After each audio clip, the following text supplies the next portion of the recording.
जो मुस्कुरा रहा है उसे दर्द ने पाला होगा, जो चल रहा है उसके पांव में छाला होगा। बिना संघर्ष के इंसान चमक नहीं सकता, जो जलेगा उसी दिए में उजाला होगा। संघर्ष क्यों बचे संघर्ष से? संघर्ष ही तो जीवन की आत्मा है। जितना कठिन संघर्ष होगा उतनी ही शानदार जीत होगी। आइए सुनते हैं एक कहानी। एक बार एक किसान भगवान से बहुत ही नाराज हो गया। किसान बहुत मेहनती था, बहुत मेहनत से वो खेतों में अनाज उगाता, उसकी देखभाल करता, पर अक्सर उसकी फसल खराब हो जाती। कभी सूखा पड़ जाता, कभी बाढ़ आ जाती, कभी तेज धूप, कभी आंधी, कोई न कोई कारण बन ही जाता कि उसकी फसल खराब हो जाती। एक दिन वह किसान गुस्से में आसमान की ओर देखकर भगवान से कहा, हे ईश्वर, आपको लोग सर्वज्ञता मानते हैं कि आप सब जानते हैं, कहते हैं कि आपके इच्छा के बिना एक भी पत्ता नहीं हिलता, पर मुझे तो लगता है कि आप छोटी सी छोटी बात भी नहीं जानते। आपको तो ये भी नहीं पता कि खेती बाड़ी कैसे करते हैं। अगर आप जानते होते तो हर समय जो बाढ़, आंधी और तूफान आते हैं वो कभी नहीं आते। आप नहीं जानते कि कितना नुकसान उठाना पड़ता है हम किसानों को। यदि आप मेरे हाथ में ये शक्ति दे दे कि जैसा मैं चाहूँ वैसा मैं मौसम कर दूं, फिर आप देखना मैं अन्न के भंडार लगा दूंगा। भगवान इस किसान के तीखे वाक्य सुनकर मुस्कुरा रहे थे और वह किसान के सामने प्रकट होकर बोले, मैं आज से तुझे ये शक्ति देता हूँ कि तुम अपनी खेतों पर तुम्हारी जैसी इच्छा हो तुम वैसा मौसम कर दोगे। मैं बिल्कुल भी दखल नहीं दूंगा, तुम्हारी इच्छा से सब कुछ होगा। किसान बहुत खुश हो गया। किसान ने गेहूं की फसल अपने खेतों में बोई। जब उसे लगा कि खेतों को धूप चाहिए तो खेतों को धूप मिली। जब पानी बरसना चाहिए तभी पानी, वर्षा, आंधी, तूफान, बाढ़, कुछ भी उसने अपने खेतों पर आने नहीं दिया। किसान के खेत में इस वर्ष ऐसी फसल हुई जैसी कभी नहीं हुई थी।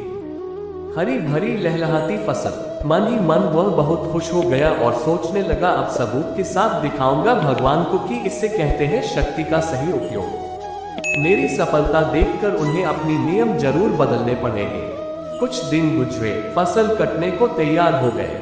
किसान बहुत उत्सुकता के साथ फसल को काटने लगा, पर जैसे ही उसकी नजर गेहूं की बालियों पर गया तो उसने अपना सिर पीट लिया और वह रोने चिल्लाने लगा।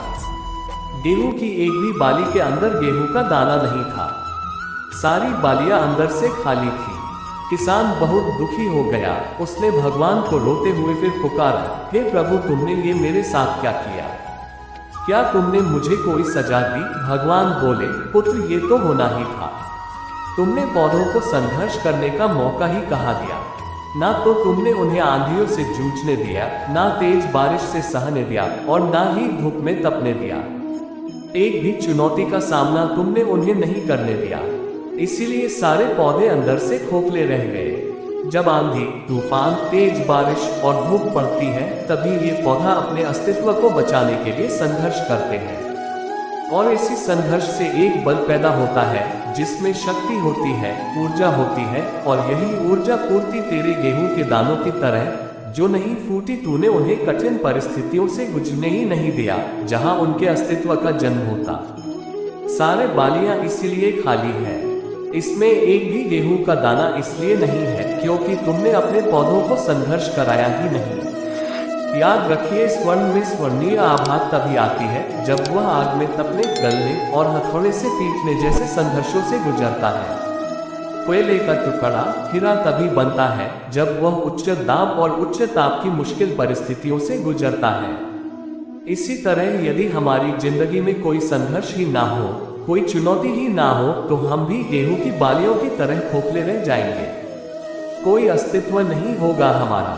विपरीत परिस्थितियां, चुनौतियां, समस्याएं हमें और अधिक निखारती है।